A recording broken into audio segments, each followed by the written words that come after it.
जय हिंद साथियों। पिछले 3 से 4 दिन में जब भी मैं मोबाइल चला रहा हूं और वीडियो स्क्रॉल कर रहा हूं तो दूसरी तीसरी जो वीडियो आती है वो सीएपीएफ बिल को लेकर आती है और उसमें ऊपर मैं हेडलाइन देखता हूं कि सीएपीएफ बिल को लेकर विरोध।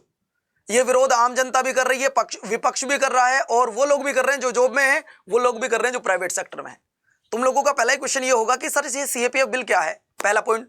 दूसरा ये होगा सीएपीएफ को लेकर विरोध क्यों कर रहे हैं, फिर प्राइवेट सेक्टर वाले विरोध क्यों कर रहे हैं। चलो ठीक है, गवर्नमेंट सेक्टर वाले तो विरोध करें, लेकिन प्राइवेट सेक्टर वाला बंदा विरोध क्यों कर रहा है। देखिए, हो सकता है कोई ऐसा बंदा जो प्राइवेट सेक्टर में जॉब कर रहा हो, उसका बेटा या बेटी असिस्टेंट कमांडेंट हो और उसकी दिली इच्छा हो कि मेरा बेटा जो है वो डायरेक्टर जनरल से रिटायरमेंट लेकर आए, लेकिन उसके बच्चे को अब लिमिटेड कर दिया गया है कि आप असिस्टेंट कमांडेंट हो तो आप एक को 2 पोस्ट तक हो सकता है ऊपर। अब आप डायरेक्टर जनरल, जो आपका चॉइस है, जो आपकी एक कहते हैं ना ख्वाहिश थी कि मैं वहां तक जा सकता हूं, उस पर अब बैन लगा दिया गया है। इसीलिए बच्चों इसको विरोध किया जा रहा है, पहला पॉइंट। दूसरा आता है कि ये सीएपीएफ बिल है क्या।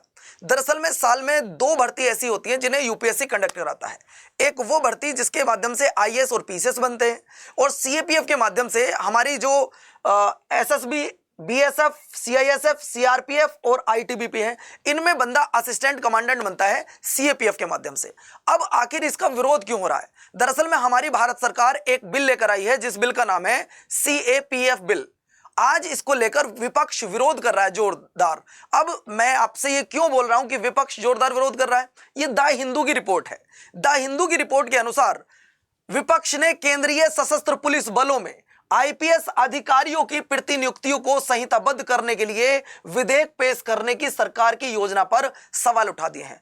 आखिर सरकार के इस मुद्दे पर विपक्ष अगर आवाज उठा रहा है तो कोई ना कोई कारण होगा। वैसे तो विपक्ष का आवाज उठाना लाजमी है कि वो हर बात पे अपना पक्ष उठाए, अपना विपक्ष रखे। भाई मुझे ऐसा लग रहा है, आपको अच्छा लग रहा हो सकता है मुझे अच्छा ना लग रहा हो, क्योंकि हर बात के 2 तर्क होते हैं, एक पक्ष होता है, एक विपक्ष होता है। वर्ष 2011 में अजय मलिक जी सीआरपीएफ में असिस्टेंट कमांडेंट के तौर पे भर्ती हुए थे और नक्सलवाद हमले में बच्चों हुआ क्या, उन्होंने अपना एक पैर गवा दिया। सोचिए, एक वो बंदा जो अपना पैर गवा चुका है और पूरी जिंदगी उसे इसी तरीके से अब रहना है ना। अब बात ये आती है कि इनसे मिलने के लिए बहुत बड़े बड़े अधिकारी वहां पर पहुंचते हैं, राहुल गांधी जी वहां पर पहुंचते हैं, तो इनका एक दुख बाहर निकल के आता है कि सर मैं एक दुखी हूं, किसी कारणवश इन्होंने अपने मन की बात कही। जब तक जॉब कर रहे थे तब तक ये बात इन्होंने नहीं की है, तो अभी भी ये नौकरी कर रहे हैं, लेकिन फिलहाल में मेडिकल रेस्ट में लिए आपने, या जो बंदा अपना पैर गवा चुका है वो इस समय अपने घर पर है। अभी उन्होंने कुछ राहुल गांधी जी को पेपर सौंपे हैं और उन्होंने कहा है कि सर सरकार एक ऐसा बिल लेकर आई है जिसने हमें लिमिटेड कर दिया है। लिमिटेड का मतलब क्या है, सर मैं 2011 में भर्ती हुआ था, आज 2026 चल रहा है, मैं अभी भी असिस्टेंट कमांडेंट की पोस्ट पर हूं। सरकार अभी कोई ऐसा बिल नहीं लेकर आई है जहां सीएपीएफ वाले को यह बताया जाए कि इतने साल नौकरी करने के बाद आपको यह पोस्ट मिलेगी। हमारे लिए ऐसा कोई प्रावधान नहीं है। जैसा कि आप सभी जानते हैं कि साल में लगभग यूपीएससी भर्ती कराती है एक, जिसके माध्यम से 360 से ज्यादा हर साल असिस्टेंट कमांडेंट बनते हैं। तो ये हर एक असिस्टेंट कमांडेंट का दर्द है जो अजय मलिक ने साझा किया है राहुल गांधी जी से।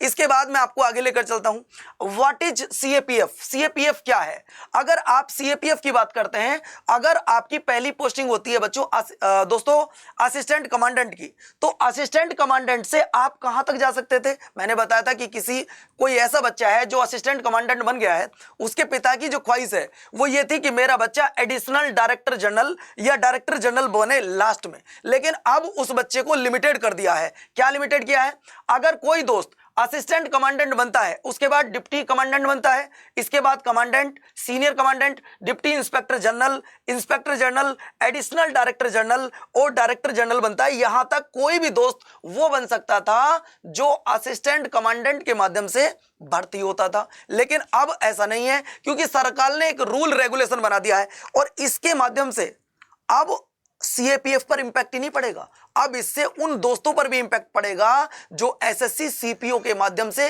भर्ती हुए हैं। देखो, अगर मैं दिल्ली पुलिस हायरार्की की बात करता हूं, यानी कि जो सीपीओ के माध्यम से दिल्ली पुलिस में सब इंस्पेक्टर बना है, सब इंस्पेक्टर बनने के बाद वो पहली पोस्ट उसकी सब इंस्पेक्टर हुई, दूसरी इंस्पेक्टर हुई, तीसरी हुई असिस्टेंट कमिश्नर यानी कि एसीपी। अब इसको यहीं रोक दिया जाएगा। अगर कोई बंदा सीएपीएफ हायरार्की के माध्यम से वो आईटीबीपी में, वो सीआरपीएफ में कहीं सब इंस्पेक्टर बनता है, उसके बाद वो सब इंस्पेक्टर बनेगा, उसके बाद वो असिस्टेंट कमांडेंट। अब इस दोस्त को असिस्टेंट कमांडेंट पर ही रोक दिया जाएगा। क्यों? इसका मतलब ये, जब अगला बंदा जो सीएपीएफ के माध्यम से डायरेक्ट असिस्टेंट कमांडेंट बना है, जब उसका प्रमोशन नहीं हुआ तो फिर इसका प्रमोशन कहां से होगा बच्चों। इसलिए ये लोग भी विरोध कर रहे हैं, ये लोग भी विरोध कर रहे हैं। मतलब जो सीएपीएफ के माध्यम से सीपीओ बने हैं, सीपीओ के माध्यम से सब इंस्पेक्टर बने, वो लोग भी विरोध कर रहे हैं। जो दिल्ली पुलिस में सब इंस्पेक्टर बने, वो लोग भी विरोध कर रहे हैं। इनके परिवार वाले तो विरोध करेंगे कि यार मेरा बेटा लास्ट पोस्ट तक वहां तक पहुंचता, अब आपने दिल्ली पुलिस सब इंस्पेक्टर में होने के बाद यहां बंदे पर रोक लग गई। और अगर कोई सीपीओ के माध्यम से सीआरपीएफ में दरोगा बना था तो वो अब असिस्टेंट कमांडेंट पर ही रुक जाएगा। वो भी विरोध कर रहा है, यार मेरी भी तो ख्वाहिश थी कि मैं कमांडेंट तक पहुंचूं, लेकिन नहीं पहुंच पाएगा। चलिए, इसका ये लोग विरोध कर रहे हैं। आखिर सीएपीएफ बिल क्या है, ये ब्रास सीलिंग क्या है, इसको एक बार समझते हैं। बहुत अच्छे से समझना दोस्तों, मैं आपको वन बाय वन करके आपको समझाने की कोशिश करूंगा। दरअसल में अगर कोई बंदा सीएपीएफ के माध्यम से असिस्टेंट कमांडेंट बनता है तो वो कहां तक जा सकता था, वो डायरेक्टर जनरल तक जा सकता था। लेकिन अब सरकार ने क्या कर दिया, आपको लिमिटेड कर दिया है। और लिमिटेड करने के बाद उन्होंने ये कहा है कि जो डायरेक्टर जनरल होंगे, डायरेक्टर जनरल वो 100% पद आईपीएस से भरे जाएंगे। 100% सीट उनकी रिजर्व कर दी गई है। यानी कि असिस्टेंट कमांडेंट की अगर मैं बात करता हूं, ये असिस्टेंट कमांडेंट अब यहां डायरेक्टर जनरल पर कभी भी नहीं पहुंच पाएगा। इसीलिए जो बंदा असिस्टेंट कमांडेंट बन चुका है वो विरोध कर रहा है इस चीज का। बात क्लियर हुई दोस्तों। जो सीपीओ के माध्यम से सब इंस्पेक्टर बना है वो अब असिस्टेंट कमांडेंट तक ही रुकेगा। क्यों? जब उनका प्रमोशन नहीं हुआ तो इनका प्रमोशन कहां से होगा। सिंपल सी बात थी दोस्तों। चलो, इसके बाद यहां 100% रिजर्वेशन हो गया। एडीजी, एडिशनल डायरेक्टर जनरल की अगर मैं बात करता हूं तो यहां अगर 50 पोस्ट हैं, 50 में से दोस्तों 33 सीट दे दी गई आईपीएस को और जो बची हुई 17 सीट है ये दे दी गई सीएपीएफ को। अब आप सोचो, पहले कहां आपको पूरी मिल रही थी 50 सीट, अब आपको मिलेगी मात्र 17 सीट। अगर इसके बाद मैं आईजी की बात कर रहा हूं, आईजी में अगर 300 पोस्ट हैं तो 300 में से 50% यानी कि 150 सीट, 150 दे दी गई आईपीएस को और 150 दे दी गई बच्चों सीपीएफ को। जहां पहले 300, देखो हर किसी का एक सपना होता है। अगर आप कांस्टेबल हो तो आपका भी सपना है कि मैं सब इंस्पेक्टर बनकर रिटायरमेंट लूं। अगर कोई सीएपीएफ के माध्यम से असिस्टेंट कमांडेंट बना है तो उसका भी सपना है कि मैं डायरेक्टर जनरल से रिटायरमेंट लूं। लेकिन अब उसको लिमिटेड कर दिया गया है, पैर उसके रोक दिए गए हैं कि बेटा इससे आगे अब तुम्हें नहीं जाना है। क्यों सरकार ने ऐसा किया है, मैं सरकार का भी पक्ष यहां पर रखूंगा, क्योंकि हर चीज के 2 पॉइंट होते हैं, पक्ष और विपक्ष। इसके बाद में अगर मैं डीआईजी की बात कर रहा हूं तो डीआईजी में बच्चों 80% सीएपीएफ के लिए और 20% आईपीएस के लिए रिजर्व कर दिया गया है। इसके बाद ये वाला पॉइंट आपको समझ में आ गए होंगे सारे कि इस बिल के माध्यम से क्या हुआ है। इसके बाद अब क्या हुआ, अब हम चलते हैं अगले पॉइंट पर। न्यायपालिका बनाम विधायिका, कानूनी वर्चस्व की लड़ाई। अब यहां सुप्रीम कोर्ट ने एक फैसला दे दिया, लेकिन सरकार वो कहती है नहीं, बिल कोई वो कानून नहीं माना जाएगा, वो अपना एक बिल ले आए। दरअसल में हुआ क्या था कि ये सीएपीएफ वाले बंदे पहले हाई कोर्ट गए, हाई कोर्ट में जीत गए, हाई कोर्ट के बाद ये सुप्रीम कोर्ट गए, सुप्रीम कोर्ट में जीत गए। अब सुप्रीम कोर्ट ने क्या कहा, अगर हम सुप्रीम कोर्ट की बात कर रहे हैं, 23 मई 2025 की बात है। कानूनी स्थिति क्या रही, सीएपीएफ अधिकारियों को ओजीएसी, ऑर्गेनाइज्ड ग्रुप ए सर्विस का दर्जा दिया जाए। यानी कि सुप्रीम कोर्ट ने कहा कि जो सीएपीएफ के बंदे हैं उन्हें ग्रुप ए का दर्जा दिया जाए, यानी कि टॉप जो ए क्लास का दर्जा होता है वो इनको दिया जाए। दूसरा पॉइंट इन्होंने कहा कि जो आईजी रैंक तक आईपीसी आईपीएस प्रतिनियुक्ति है उसको 2 साल के लिए किया जाए। इससे क्या होगा सर, 2 साल के लिए क्यों, इससे तो वो सही तरीके से काम भी नहीं समझ पाएंगे 2 साल के लिए। 2 साल के लिए इससे 2 तरीके के फायदे हैं। एक तो ये कि बहुत लोगों को मौका मिलेगा, यार मैं आईपीएस बन गया, 2 साल के लिए बने, इसके बाद रिटायरमेंट लो अगला। लेकिन सरकार इसके विपक्ष में एक बिल लेकर आई है। सरकार ने क्या कहा है, प्रतिनियुक्ति में कटौती के बजाय एडीजी स्तर पर 33 नए पद बनाकर आईपीएस का स्थायी कोटा निर्धारित किया है। इसीलिए दोस्तों हर कोई आज इसका विरोध कर रहा है।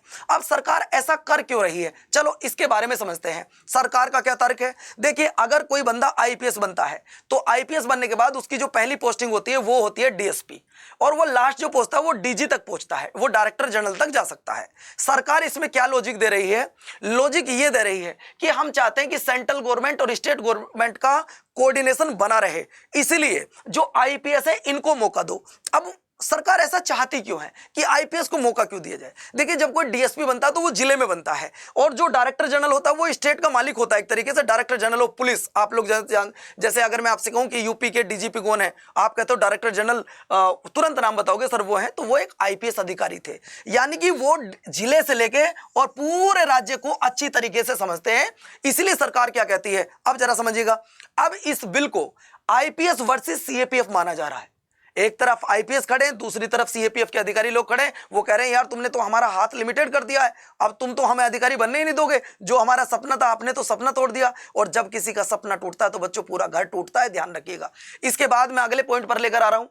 इस कैडर को लेकर असंतोष, ठहराव, मनोबल और जमीनी हकीकत क्या है, आइए जरा इसको जानते हैं, क्योंकि जब तक आप पूरी बात नहीं सुनोगे जब तक आपको कुछ समझ में भी नहीं आएगा। दरअसल में इसका विरोध क्यों हुआ है, अब जरा वो सुनिएगा। वर्तमान समय में सीएपीएफ में लगभग 93,000 पद खाली हैं। ये कांस्टेबल से लेके ऊपर तक के पद हैं, यानी कि 93,000 पद एट प्रेजेंट खाली हैं। दोस्तों, इसके दुष्परिणाम, इस बिल के दुष्परिणाम अभी से आने शुरू हो गए हैं। सर ऐसा आप क्यों कह रहे हो, जरा इधर आ जाओ दोस्तों। 23,360 जवानों और अधिकारियों ने इस्तीफा दे दिया 2014 से लेके 2025 तक। अब तक 23,360 कांस्टेबल से लेकर अधिकारियों ने इस्तीफा दे दिया है। वर्ष 2024 से लेकर और 2025 के लास्ट तक अब तक 8,771 लोगों ने वीआरएस ले लिया है, मतलब समय से पहले ही उन्होंने रिटायरमेंट ले लिया है। सर ऐसा वो लोग क्यों कर रहे हैं, रिटायरमेंट क्यों लिया है? उनको लगता है कि यार जब इतने साल रुकने के बाद प्रमोशन हो ही नहीं रहा है, कम से कम अगर रिटायरमेंट ले लेंगे घर बैठ के अपना कोई दूसरा काम करेगा बंदा, तो ये सोच के उन्होंने रिटायरमेंट ले लिया है। अब आप सोचो दोस्तों, एक अधिकारी को बनाने में कितना पैसा खर्च होता है, एक कांस्टेबल की पूरी ट्रेनिंग बनाने में लाखों रुपए का खर्च होता है। यहां 23,000 लोग छोड़कर चले गए, इस पर भारत सरकार का खर्च नहीं बढ़ेगा। यहां 8,000 लोग छोड़कर चले आए, जिनकी अभी समय सीमा बची हुई थी, किसी की 5 साल, किसी की 8 साल, किसी की 10 साल। दोस्त, इस बिल से घबराए हुए लोग पहले इस्तीफा देकर आ रहे हैं या फिर समय से पहले ही वीआरएस पकड़ा रहे हैं। अब इसके बाद नेक्स्ट पॉइंट देखते हैं, सरकार क्या कह रही है। सरकार यह कह रही है कि जब से हमने ये वाला रूल लागू किया है कि डायरेक्ट हम आईपीएस को प्रमोट कर रहे हैं, जब से 3-4 चीजों में बड़ी गिरावट आई है। जैसे कि सरकार का तर्क है, वो कहते हैं कि जब से हमने आईपीएस को डायरेक्ट प्रमोट करना शुरू किया है 89% बच्चों गिरावट आई है नक्सलवाद में, यानी कि नक्सलवाद 89% कम हो गया है।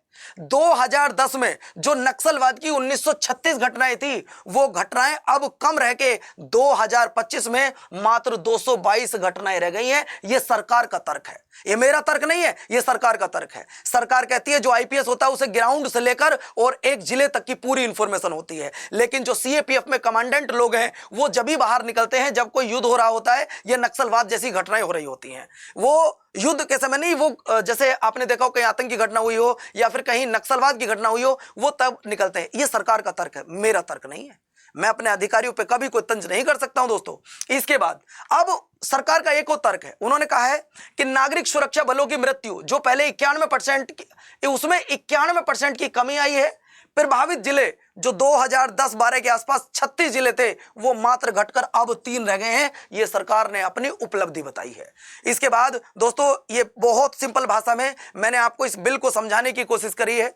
अगर आपको इन्फॉर्मेशन अच्छी लगी हो तो चैनल को सब्सक्राइब कीजिए, हमें फॉलो अवश्य कीजिए। जय हिंद, जय भारत साथियों। फिर भी अगर तुम्हारे मन में इसको लेकर कोई तर्क वितर्क आता हो, आप कमेंट बॉक्स में जरूर लिखिएगा, मैं आपके कमेंट का रिप्लाई जरूर करूंगा साथियों। और मैं अपनी भारत सरकार से यहाँ एक रिक्वेस्ट करना चाहूंगा, सर इनके भी कोई सपने हैं, जो असिस्टेंट कमांडेंट बने हैं और जो ये चाहता है कि मैं डिप्टी इंस्पेक्टर जनरल या एडिशनल डायरेक्टर जनरल बनूं, आपने वो सपना ही तोड़ दिया। और सरकार से हमारी गुजारिश है कि जो लोग ऐसे इलाकों से गुजरे हैं और जो किसी ने अपना परिवार गंवा दिया, किसी ने अपना पूरा परिवार खो दिया, कोई खुद अपनी जान की परवाह किए बिना हमारे लिए और आपके लिए लड़ते रहते हैं, उनके सपनों को ना तोड़ा जाए। जय हिंद, जय भारत साथियों।